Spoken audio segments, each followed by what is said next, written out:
Very good morning, students. Welcome to the class.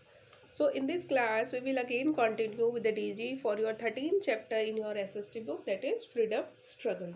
Right? आज की class में हम देखेंगे सत्याग्रह मूवमेंट के बारे में. चैप्टर में हमने इसके बारे में पढ़ा था.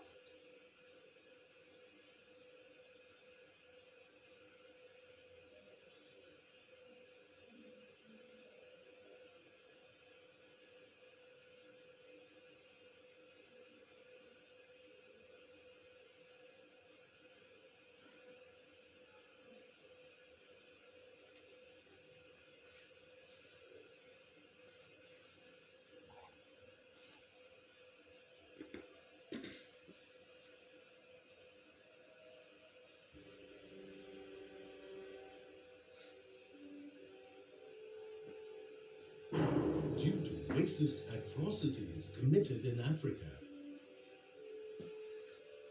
In 1906, Mahatma Gandhi began a peaceful anti-racist struggle in South Africa. Gandhi first called his campaign civil disobedience, but he gave it up because he did not think his movement was disobedient. Next, he adopted the term passive resistance, as given by Leo Tolstoy. However, that too was given up.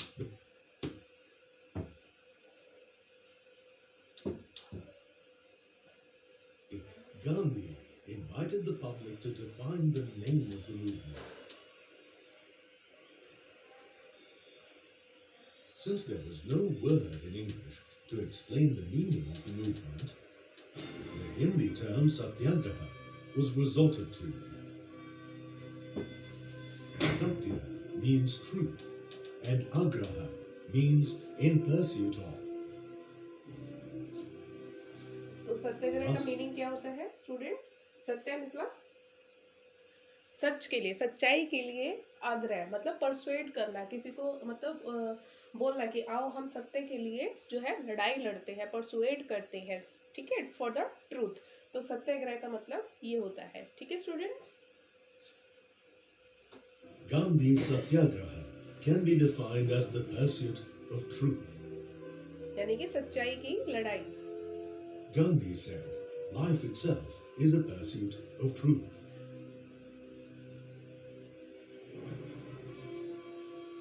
So what was Gandhi's Satyagraha movement all about? अब हम देखते हैं गांधी जी का सत्याग्रह movement किसके बारे में था.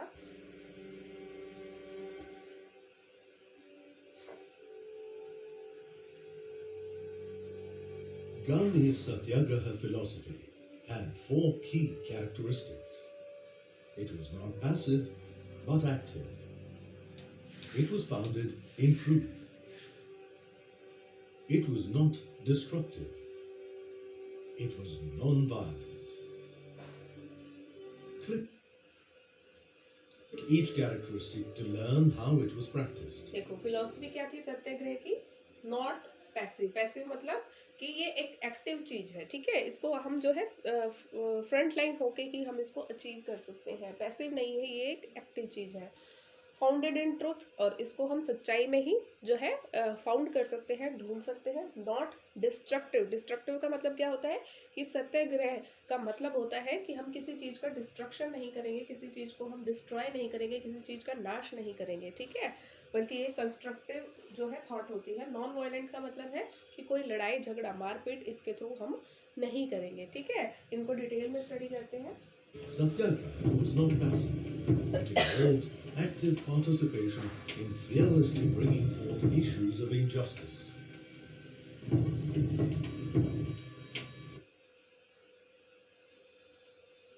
Satyagraha was founded in Satya, truth.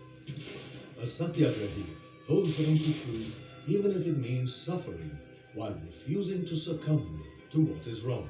इसका मतलब है कि सच्चाई के लिए लड़ते रहना, उसके लिए स्टैंड करना. ठीक है, चाहे आपको जो है उसके लिए कितनी ही परेशानी क्यों ना झेलनी पड़े, लेकिन अगर आप सच के लिए लड़ाई करोगे तो आप जो है किसी भी रॉन्ग को जो है बर्दाश्त नहीं करोगे, उसको सफ़र नहीं करोगे, ठीक है, चाहे आपको कितनी भी कठिनाइयाँ आए, आप सच के लिए लड़ोगे, ठीक है। Not destructive. Satyagraha was not destructive. Satyagrahis should not have ill feelings toward the evildoer. Evil doer कौन होते हैं? जो बुरे काम कर रहे हैं। तो गांधी जी का क्या मतलब मानना था कि ये जो सत्याग्रह मूवमेंट जो होगा ये नॉन डिस्ट्रक्टिव होगा, यानी कि हम कोई घृणा की भावना, कोई नफरत की भावना उन लोगों के लिए नहीं रखेंगे जो कि बुरे काम कर रहे हैं, ठीक है। हम जो है शांति से उनको समझाएंगे, हम बिना किसी लड़ाई झगड़े के उनको जो है अपनी बात को समझाएंगे, हम उनके लिए जो भी बुरा कर रहे हैं उनके लिए कोई बुरी भावना अपने मन में नहीं लेके आएंगे। Satyagraha was rooted in ahimsa. Satyagrahis, even if attacked, needed to be non-violent at all costs. क्या मानना था गांधी जी का कि नॉन वायलेंट रहना है, आपके ऊपर चाहे कोई कितनी भी, आपके ऊपर अगर कोई अटैक भी करता है तो भी आपको किसी भी कॉस्ट पे जो है पलट के उसको नहीं मारना है, ठीक है। आपको अहिंसा का रास्ता यानी कि शांति का रास्ता अपनाना है, मारपीट नहीं करनी है। अगर कोई आपके साथ करता भी है, आपको अटैक करता है, मारपीट करता है, तो भी आप उसको नहीं मारेंगे। ये सब जो है सत्याग्रह मूवमेंट के कुछ फीचर्स थे। How did Gandhi put the philosophy of Satyagraha into practice? अब हम देखेंगे कि प्रैक्टिकली इन्होंने किस तरीके से इम्प्लीमेंट किया था सत्याग्रह को।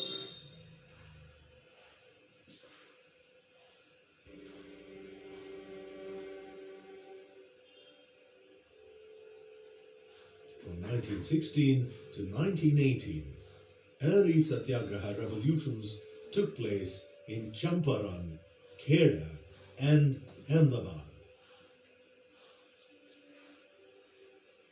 First, in 1916, the cultivators of Champaran, Bihar, were being exploited by the British and the landlords.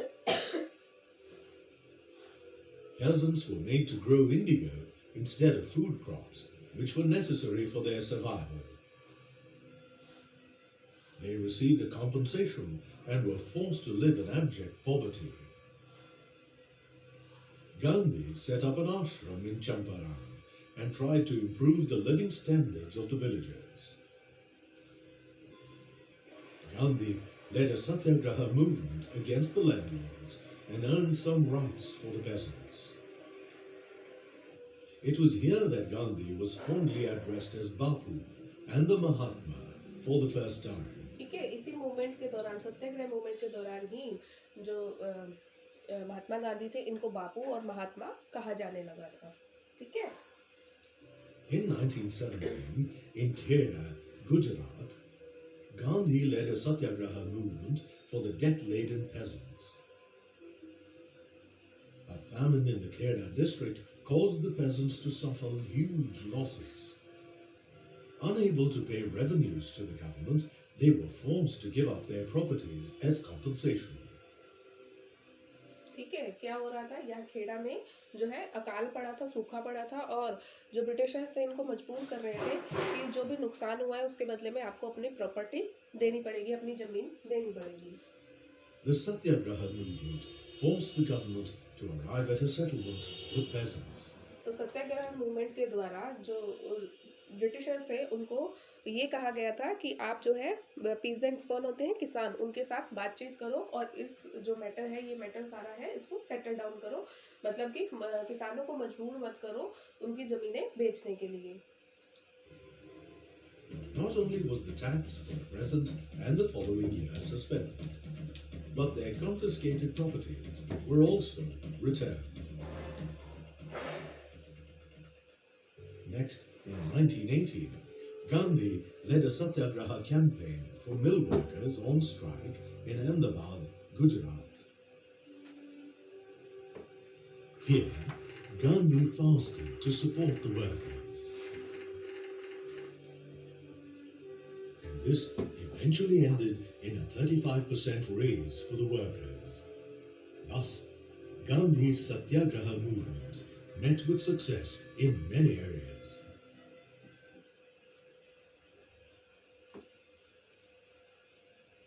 ठीक है, तो फिलोसफी आपने देखी कि सत्याग्रह मूवमेंट का मेन जो एम था वो क्या था, किस तरीके से शुरुआत हुई, और सत्याग्रह मूवमेंट को भारत की आज़ादी में किस तरीके से उसने एक इम्पॉर्टेंट रोल प्ले किया था। ठीक है, चैप्टर में भी हमने पढ़ा था डिटेल में सत्याग्रह मूवमेंट को। अब हम देखेंगे नॉन कोऑपरेटिव मूवमेंट, जहाँ पे महात्मा गांधी ने क्या कहा था, आप जो है कोऑपरेट मत करो, किसके साथ, ब्रिटिशर्स के साथ।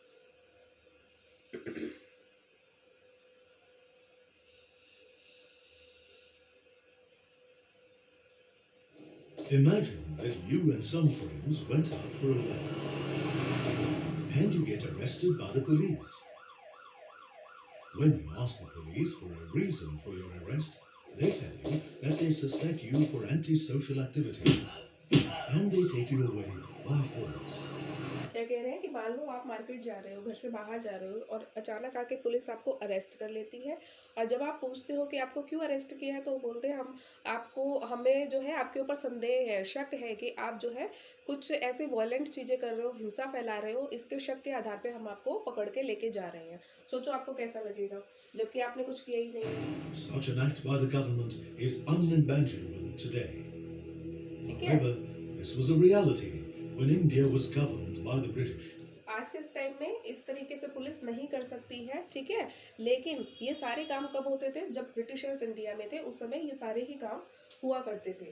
Clear?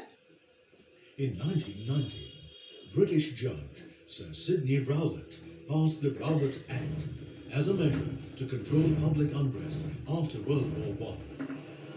The Rowlatt Act gave the British authorities the power to arrest a person by force without any evidence against them, detain them for 2 years, and all. ये पढ़ा था आपने चैप्टर में, क्या करते थे ब्रिटिशर, शक के आधार पे किसी भी पर्सन को, किसी भी भारतीय को पकड़ लेते थे और 2 साल तक उसको जेल में डाल देते थे Without a trial. Many Indians, including Mahatma Gandhi, argued that not everyone should be punished because of a few political crimes. On 6th April 1919, Gandhi led the Rowlatt Satyagraha with a hartal, in which Indians suspended business and fasted in keeping with Gandhi's philosophy of non-violence. How do you think the British government would react to this?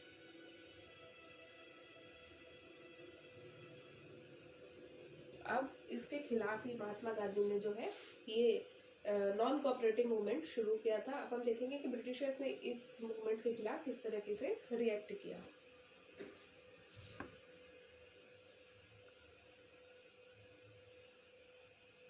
On 10th April 1919, when peaceful protests were carried out in Amritsar, the police fired at the procession. This led to a series of violent attacks by the Indians. British Brigadier General Reginald Dyer declared martial law in the state, in which the military could use unlimited power over people.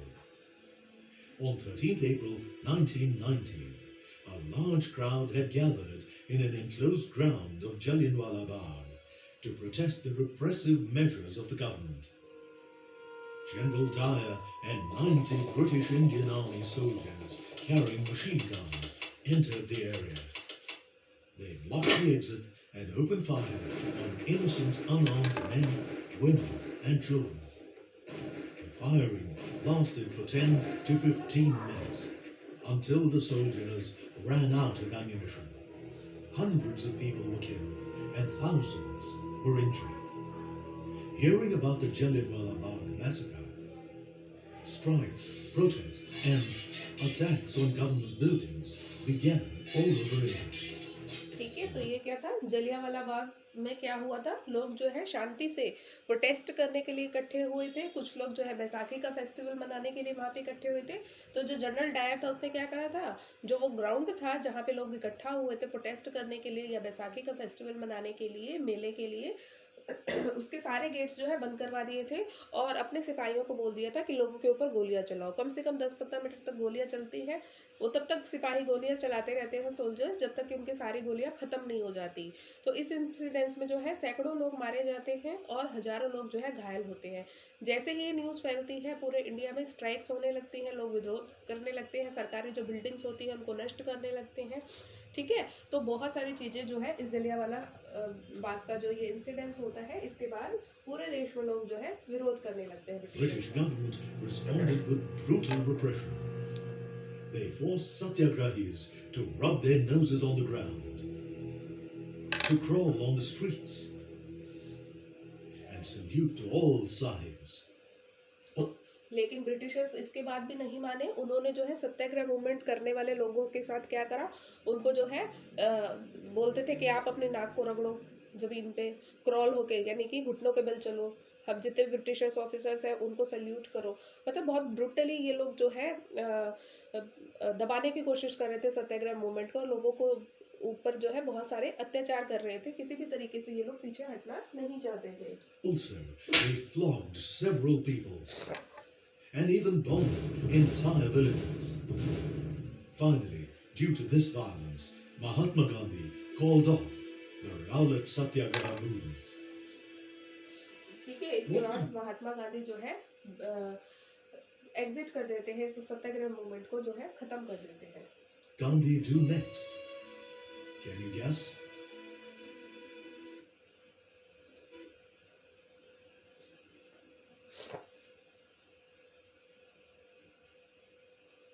Non-cooperation as a solution. In his book Hind Swaraj, Mahatma Gandhi stated that British rule in India was established because of the cooperation of Indians with the British. Thus, if Indians refused to cooperate with the British, then British rule would collapse. Thus, Mahatma Gandhi proposed the non-cooperation movement in 3 stages. First, the surrender of government-awarded titles.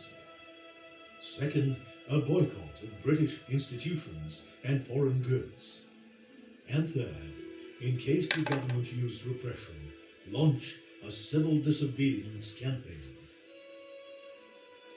तो महात्मा गांधी ने लोगों से क्या क्या appeal की थी कि वो जो भी उनको सरकारी जो है अवार्ड मिले हुए हैं, टाइटल मिले हुए हैं, वो सब जो है सरकार को वापस कर दो, यानी कि ब्रिटिशर्स को वापस कर दो। जितने भी ब्रिटिश इंस्टीट्यूशन है या विदेशी जो सामान है उन सब का बहिष्कार कर दो, बायकॉट कर दो। यानी कि ना तो आप किसी, जैसे हमने चैप्टर में पढ़ा था ना कि उन्होंने बोला था सरकारी नौकरी में हो तो ऑफिस जाना बंद कर दो, आप सरकारी वकील हो तो कोर्ट में जाना बंद कर दो, विदेशी जो सामान है उसका इस्तेमाल करना बंद कर दो।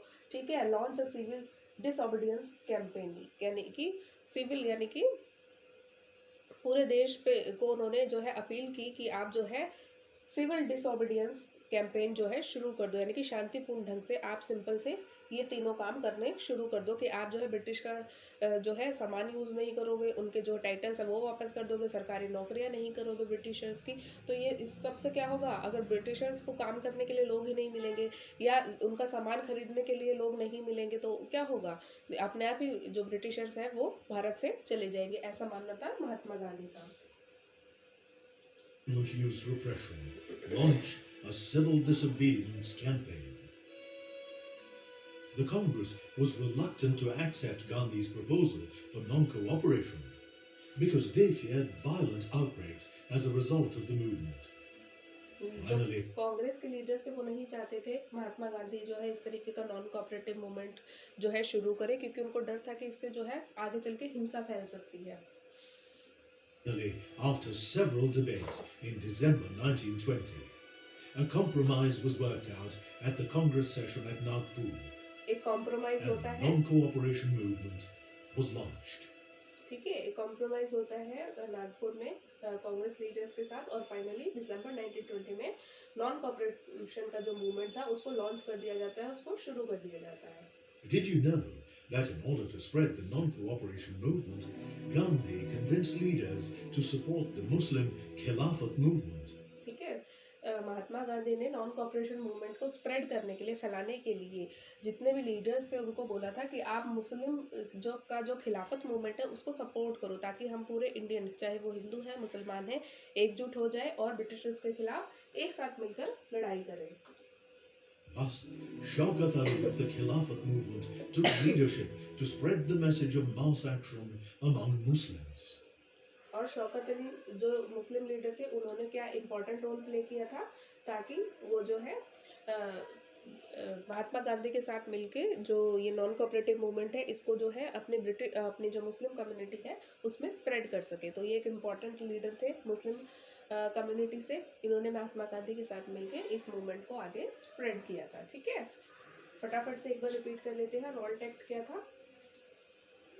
किसी भी पर्सन को जो resulted after first world war, ठीक है, फर्स्ट वर्ल्ड वॉर के बाद शुरू हुआ था। Gave the government power to repress Indian without any evidence.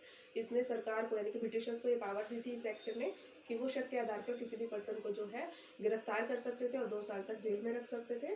Gandhi and other were critical of the act. Gandhi ji और दूसरे जो लोग थे उन्होंने इस रॉल्ट एक्ट का विरोध किया था। लेड टू रिवोल्ट सत्याग्रह, जिसके बाद जो है रिवोल्ट सत्याग्रह मूवमेंट शुरू हुआ था। जलियांवाला बाग क्या था? लोग जो है शांतिपूर्ण ढंग से अमृतसर में 10 अप्रैल को जो है अपना जो है विरोध प्रदर्शन कर रहे थे। वहाँ पे मार्शल लॉ लगा दिया गया जनरल डायर के द्वारा और बहुत सारे लोगों को के ऊपर जो है गोलियां चलवाई गई, उनका जो है मसास्कर यानी कि उनकी हत्या की गई। Country wide protest and brutal suppression, पूरे देश में जो है इसका जलियांवाला हत्याकांड का जो है बहुत विरोध हुआ, लेकिन ब्रिटिशर्स ने क्या करा, बहुत ही ब्रूटली इसको सप्रेस करना शुरू कर दिया। वो लोग मान नहीं रहे थे, यानी कि ब्रिटिशर्स नहीं चाहते थे कि हम इंडियंस के सामने झुके और उन्होंने लोगों पे अत्याचार करने जारी रखे। Non cooperation proposed as a solution, origin और British rule due to cooperation. Mahatma Gandhi का क्या मानना था कि ब्रिटिश जो है भारत में इसलिए रूल कर पा रहे हैं क्योंकि जो इंडियन है हम लोग हैं जो उनको कॉपरेट कर रहे हैं। तो अगर हम उनको कॉपरेट करना बंद कर देंगे, उनकी बात मानना बंद कर देंगे तो ब्रिटिशर्स अपने आप ही पावरलेस हो जाएंगे और यहाँ से चले जाएंगे। Movement should unfold in stages.